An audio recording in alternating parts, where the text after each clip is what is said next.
all the time. We are family. Outstanding effort again. We're busting ours to kick yours. That's big time. -15. Respect all, fear none. Oh, did he belt that one? Intensity is not a perfume. It was a no-doubter. 5, 4, 3, 2, 1.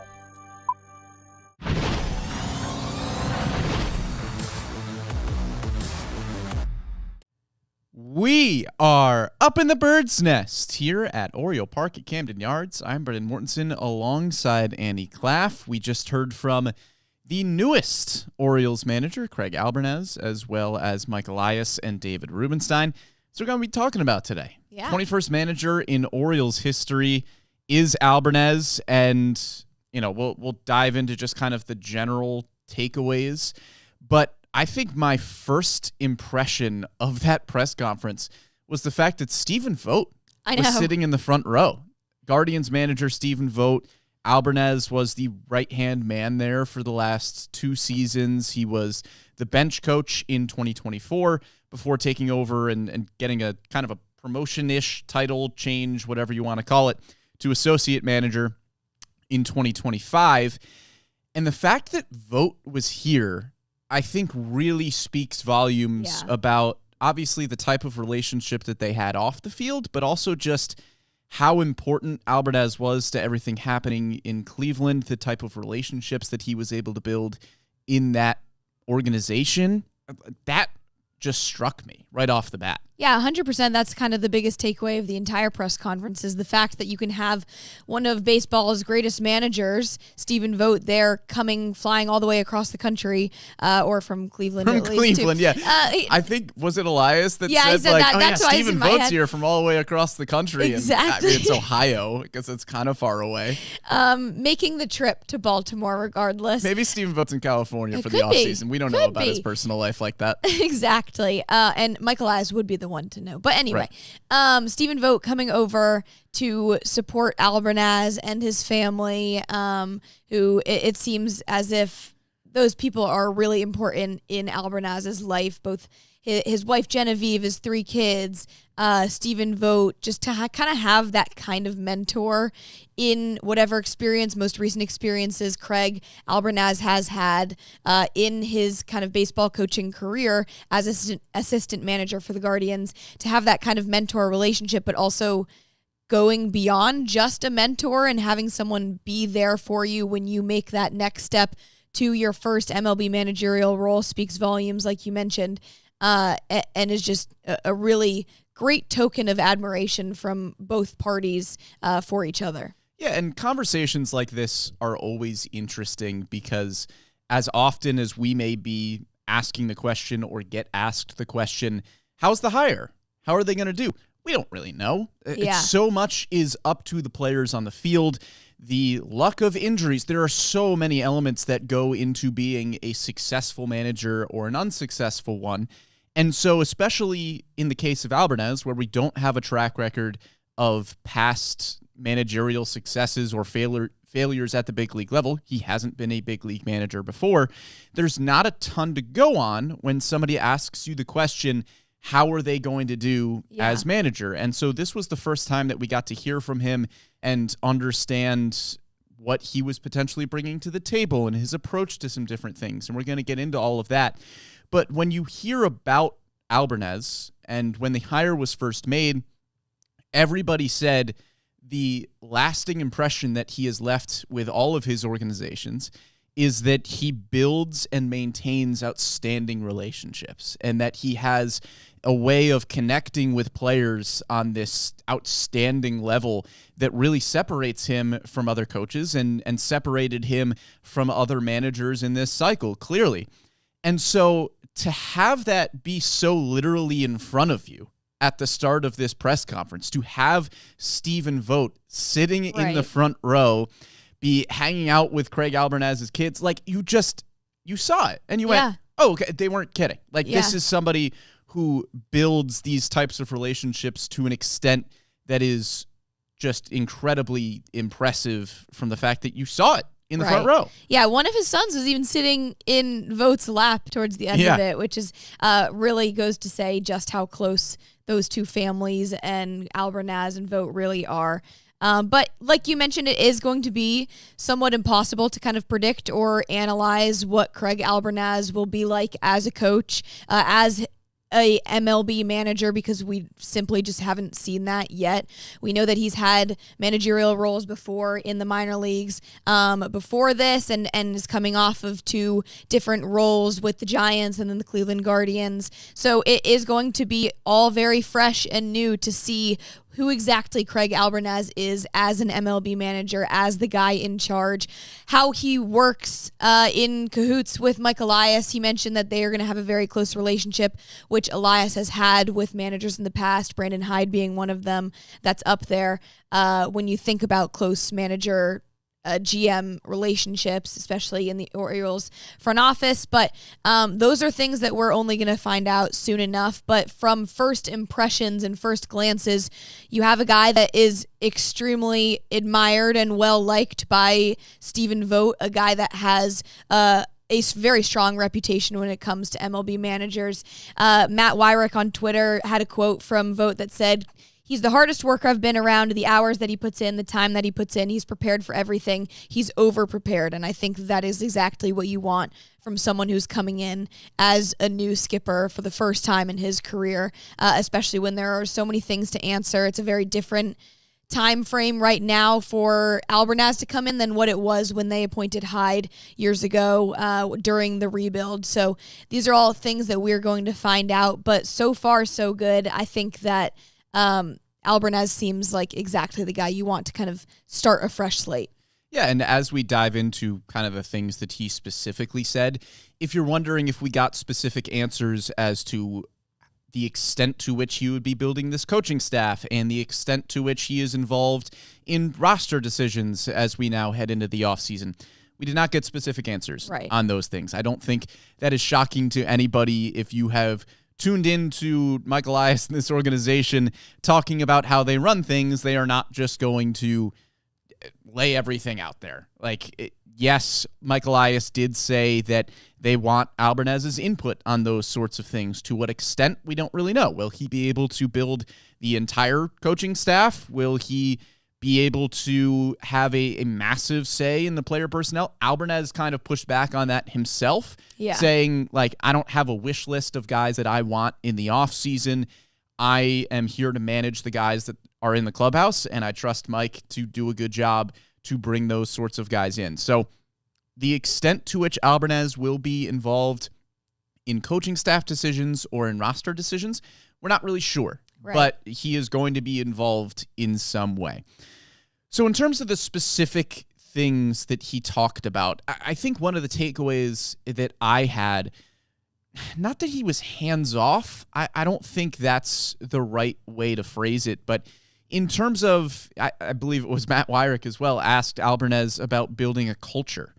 And he kind of said, well, the players are going to build the culture. These are guys that spend 162 games together, and they spend more time with each other than with their families. This baseball season is a grind. It starts in spring training, and hopefully you go 162 and further into the playoffs. And so that's a culture that is built by the players, but it's the manager's job to kind of steer and direct things a little bit. He was also asked, are you going to have a hands-on approach with Adley Rutschman and Samuel Basallo, two guys who are, potential cornerstones of the franchise moving forward, and they are both catchers. And Craig Albernaz was renowned for his catching ability, especially defensively throughout his minor league career. And he kind of said, I don't know if I'm going to be super hands-on with those guys. I'm going to make sure they're involved with a lot of things. I'm going to make sure they are in every meeting, and they are a big part of the process in terms of managing the pitching staff and, different things like that. But it didn't seem like he was coming in with hey, I'm going to do this thing and this thing and this thing and this thing. He is very focused on building a good team of coaches around him, and he has a lot of faith in this front office, in Mike Elias and company, to make good decisions. And it sounds like rather than trying to implement a ton of his own things, he's very modest in that he thinks he has a lot to learn and that he wants to be very collaborative with good people around him.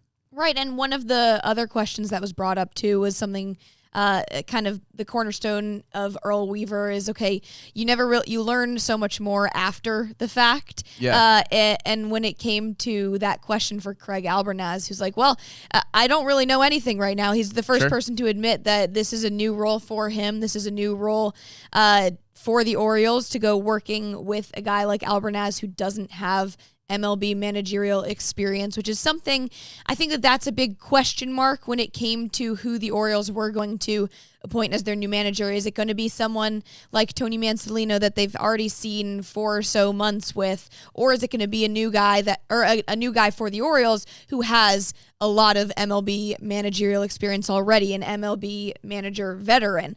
But for this kind of situation, you get a little bit of a crossbreed where you have someone that has been a part of very successful MLB organizations with the Giants and the Guardians, more notably, most recently, is you have someone like that who's had a little bit higher up positions as opposed to a guy who's already been a manager for numerous years for different organizations.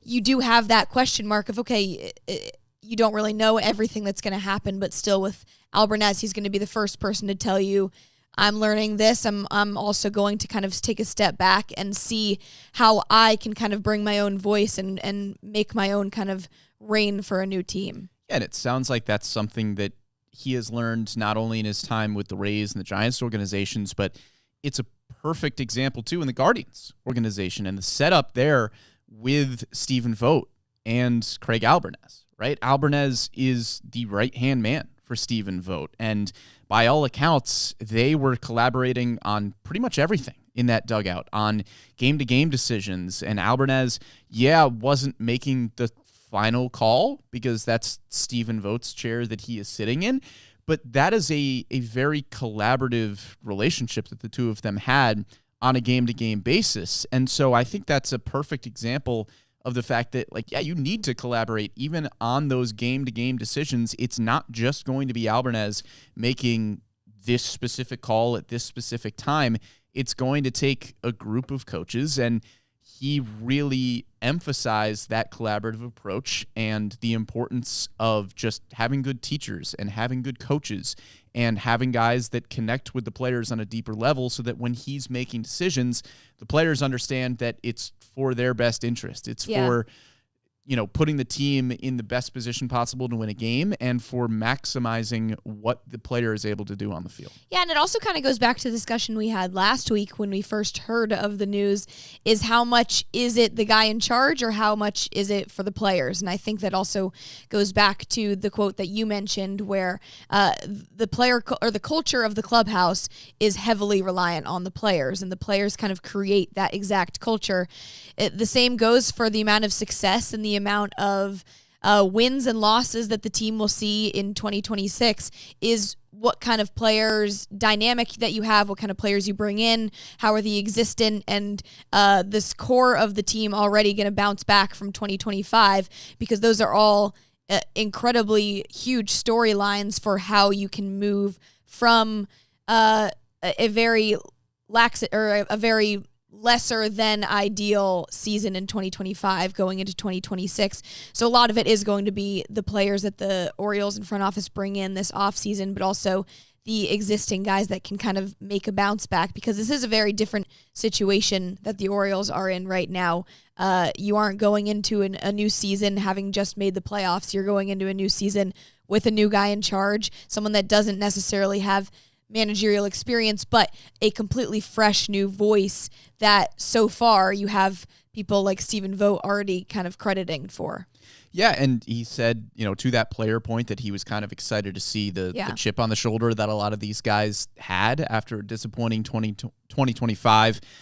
Also made a 6-7 joke, which is, wild out of a new manager. He said his kids put him up to it. We asked him, how many players he had talked to, and he said about 6 or 7, and did that. Wild. I loved his sense of humor. I'll give him that. Yeah, he was cracking some jokes. Seemed very comfortable up there, which is great. His kids are adorable. He made some jokes about his kids. Very audible. His 2-year-old daughter was Gigi. She was the star of the show. Yeah, she was all over. But even in our conversation about him right now, I think there was something to him that just seemed very genuine. Yeah. And a lot of folks have said that in terms of their interactions with him in the past. And he said it in his press conference, and I think it's a sentiment worth echoing, that players really resonate with that. And he was asked the question of, he wasn't a big league player. He had a lengthy minor league career highlighted by being a really good defensive catcher. He was never the greatest hitter in the world in the minor leagues. And so, there was a question of, hey, you weren't a big league player. How do you still relate to these guys? And his answer was basically, they just want a coach that is going to look out for them, that wants the best from them and out of them, and somebody that they just genuinely know has their back as both a coach and as a human being. And you could see how genuine he was in all of his responses. When we asked him about Vogt being in the front row, he genuinely got emotional. When he was asked about new Nationals manager Blake Butera, who was just hired at 33 years old to be the new manager in Washington, Butera was drafted when Albernaz first became a coach, and so they had a really close relationship. And you could see him genuinely trying not to get overly emotional and, gotta lose it during a press conference. And so you can see how much those relationships mean to him. You can see just, it seems like a genuine guy. Right. And he seems like somebody that players will be able to easily relate to because he's down to earth. He kind of tells it like it is from the sounds of things. I know I'm kind of extrapolating a lot from the 25-minute press conference that we heard from him there, but you have to couple that with everything that we have heard from him elsewhere. Everything you read, the stories that you have heard about Albernaz, it all kind of lines up and it makes sense when you hear him in a setting like this. Yeah, and I'm glad you mentioned those relationships because I think that if you have someone who is a relationship-driven guy and someone who is very strong at making and building strong relationships, that is what you want and what you need from the leader of a clubhouse, from the face that will either get credited or blamed for how a team is doing. You want someone that is going to be able to relate to the players in this clubhouse, especially because of how young they are and the needs that this team has in this offseason and going into 2026. You want someone that is down to earth and that is genuine and that is going to have a very strong capability to form relationships with new players that he hasn't necessarily met before. And I think that one of the other big takeaways from what Albernaz said today was, he just wants to keep it loose. He wants to sort of remove any pressure from this game for the Orioles because we've seen so many times over the last 2 years with this offense, the pressure and pressing once you get up to the plate of trying to kind of make the moment a little bit too big for what it is because, which is great. You have a lot of stakes. The expectations are extremely high. But at what point do you kind of need to revert a little bit and just play the game of baseball, play it for fun? Because that's how they all got to the big league level anyway, is just by playing the game that they've played their entire lives. So you kind of need to have that different approach of, okay, yes, the stakes are high, the expectations are very high, but you also got to play like it's the game you fell in love with from the beginning. Yeah, and I think kind of with that too, we talked about it when Albernaz was initially hired, but just having a new voice in there to drive a different message home, to just have a fresh face to talk to and connect with, something needed to change from last year, obviously. And it remains to be seen how much is different in terms of the coaching staff, how much is different in terms of their hitting philosophies and their defense. Yeah. Albernaz said they're going to play an exciting brand of baseball. Hopefully there's going to be a lot of different types of hitters in the lineup, guys that can hit home runs, guys that are hitting for batting average and stealing bases. We'll see what ends up happening on the field. But yeah, so much of what a manager does day to day is just getting the guys in the right headspace to go out there and play their best game. And he mentioned something about Vogt too, which was that he had the ability to make every player on the Guardians feel like they were Jose Ramirez and feel like they were going to make an impact on that game, no matter where they were in the lineup card or if they were even in the lineup that day, that they would still make an impact on that game and help that team win. And that's also something that's really important looking at this Orioles team.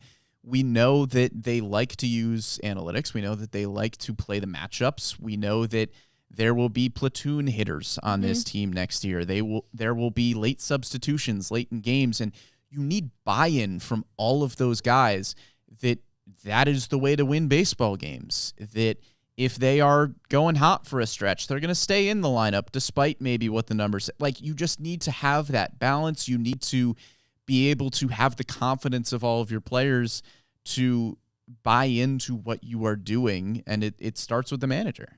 Yeah, and I think that this offseason has become so pivotal for so many reasons. We mentioned, we had a whole podcast episode right when the offseason began for the Orioles about how critical it is specifically for Mike Elias in this front office, and who are you going to take in the offseason, what moves are you going to make, but it's also extremely crucial for how Craig Albernaz is going to come in and make those relationships and kind of start this entirely fresh slate of basically a new team, or a new guy at the helm at least, but coming together with a very coexisting unit and core of the team, but also who's going to come in to supplement that core. It's very critical to kind of see, okay, we've gotten our first glimpse of who Craig Albernaz is as an actual person, not necessarily the specifics of how he's going to coach, his specific coaching styles, who he wants to bring in on his staff. We haven't gotten those specifics yet, but we've gotten a very strong glimpse of who he is as a person, and that speaks volumes to how he will operate as a leader for this clubhouse. The small decisions that you make day in, day out, in game. We know that he has experience working with the bullpen in San Francisco, so those kinds of decisions as well, which will all remain to be seen, but it seems as if they've gotten a good guy just based off of who he is as a person. Yeah, and again, we are extrapolating a lot based on this press conference. We don't know Albernaz yet on a personal level to a deeper extent, but that's something that, hopefully we'll get to do as spring training begins and as we get into the season. But that's the most important thing with the players is building those connections and moving forward. Real quick, too, I do have a rant that I wanted to go on because Albernaz was asked the question about analytics, and, the remark was kind of made he probably wouldn't be here if he didn't buy into analytics, and he was with analytically driven franchises, with the Rays and the Guardians and the Giants. Those are forward-thinking organizations. He basically said, yeah, if you're not using analytics, you're behind, and he said here we go, my rant's beginning. He said what a lot of baseball fans tend to just ignore, which is that analytics are just helping you make the best decisions possible. Yeah. There is a misconception that the use of analytics just makes your decisions for you. Yeah. Like, you are handed a sheet of paper before you make your lineup for the day, and it says, this is what this player does against this lefty or righty pitcher. This is their career numbers against them. This is what they do against this specific pitch, blah, blah, blah, blah, blah. And then the computer just spits out a lineup, and that's the lineup that you have to make. That is not how the use of analytics works. It is never going to be how the use of analytics works. Sure, you are handed a lot of information, and Albernaz said he wants all of that information because you are trying to make the best decision possible. Yeah. And that is what forward-thinking organizations that use analytics do well. They have all of the information to give you so that you can make the best decision possible. And if you wanted a manager that was going to come in and not use analytics at all, you are going to be behind every single other team in baseball, because you need the information to be able to make the best decisions possible. And so it was nice to hear Albernaz just put it concisely, like, yeah, it's not 100%, because if you just had something that was able to spit out all the answers for you, then everybody would be doing the same thing all of the time. But the analytical information helps you make the correct decision on a game-in, game-out basis. And you have to use other things. You have to lean on your relationship with a certain player, your understanding of just how that player is going over the last week or so. If they did something great yesterday, you ride the hot hand sometimes. There are are game feel things that need to be implemented in the game as well outside of the analytical information. But I just thought he put it concisely and accurately, where it was, this informs your decision making. That's all it does. It doesn't make the decisions for you. Yeah, he said, like, I love having all this information, but it's only a piece of the puzzle. Right. And it's essentially like if you are having a debate with only relying on just evidence and just facts, as opposed to, okay, that's the analytical approach. You're only going to use all that, no absolute human element or decision element to go off of it.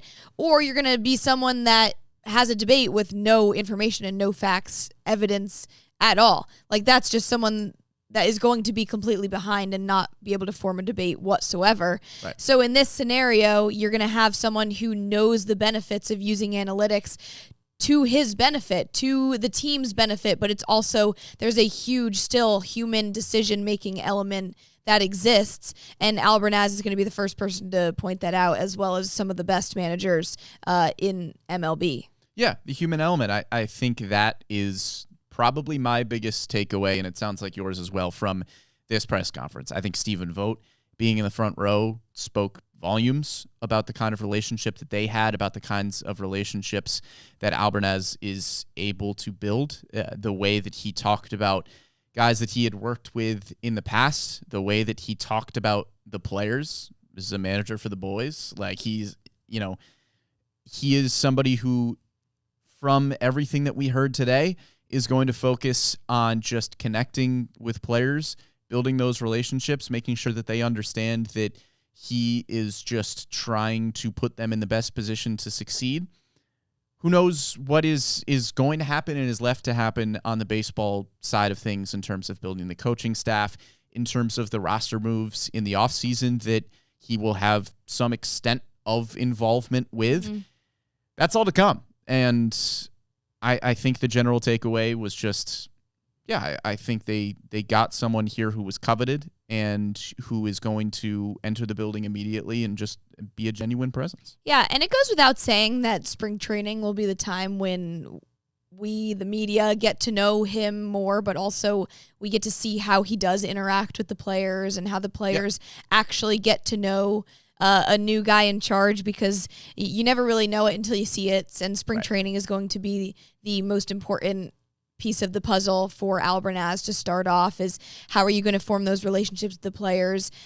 Spring training is going to be huge this year. It's huge every year, but with this pivotal of an off season, we're going to learn a lot of answers. It's going to be a lot of new. This is one of the most important off seasons in Orioles history. It is the most. It's still not a rebuild in recent Orioles history. Yeah. No, still not a rebuild. It is the most important offseason since the Orioles signed Brandon Hyde and they signed Michael Elias.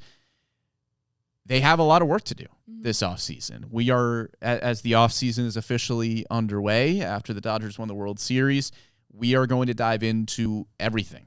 The free agents that the Orioles could potentially be looking at, the roster decisions that they are going to be making now and will continue to make up until spring training.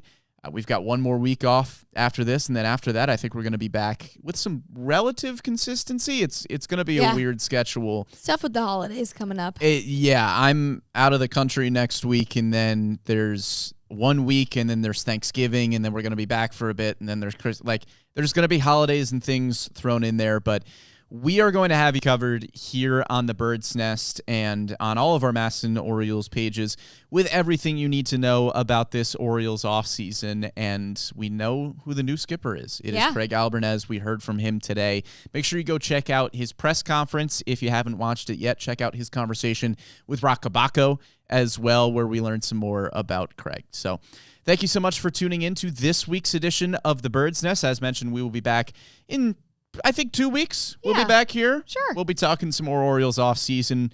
Maybe we'll give a general overview of what the Orioles need to do, some of the position groups that they could be looking at, some of the guys that will be available, and potentially future Orioles. Yeah. We'll see. We'll talk about it. But thank you so much for tuning in, and we'll catch you next time.